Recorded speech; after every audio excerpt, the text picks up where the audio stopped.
Assalamualaikum warahmatullahi wabarakatuh. Nama saya Fatul Baraba dengan NIM 2401702221. Pada video kali ini saya akan menjelaskan tutorial konsep layanan dan keamanan di berbagai platform.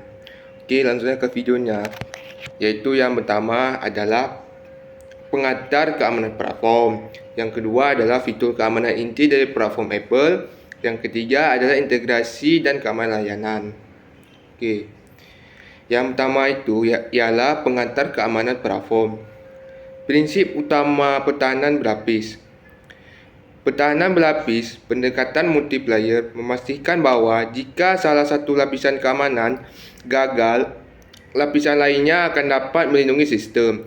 Contohnya itu adalah telemanik, firewall, antivirus, dan pemantauan aktivitas jaringan yang bekerja secara bersamaan.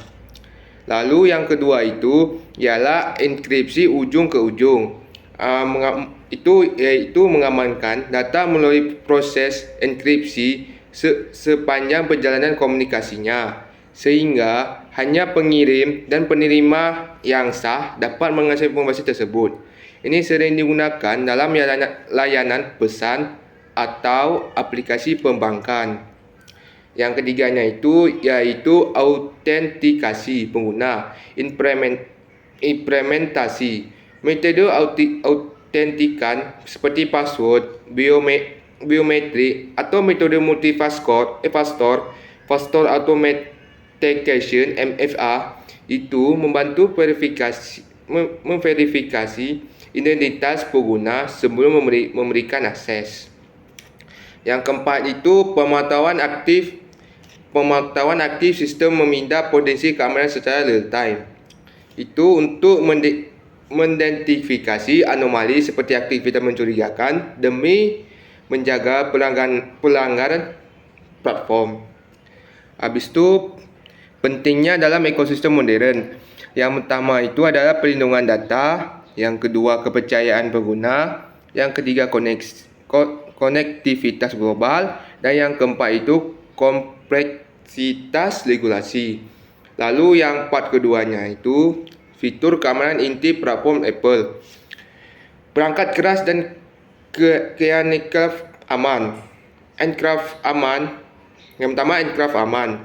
Itu menawarkan area pemrosesan terpisah untuk data sensitif seperti kata sandi dan kredensial biometrik, guna untuk menjaga akses yang tidak sah.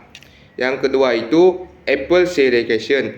Itu chip silikon Apple mengintegrasikan perangkat keras keamanan canggih yang bekerja dengan pelangkat lunak untuk memberikan perlindungan maksimal terhadap ancaman yang berbahaya seperti hacker.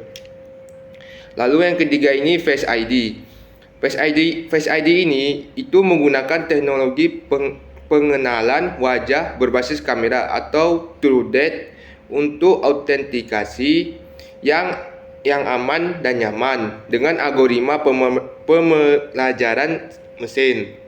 Yang keempat itu Touch ID.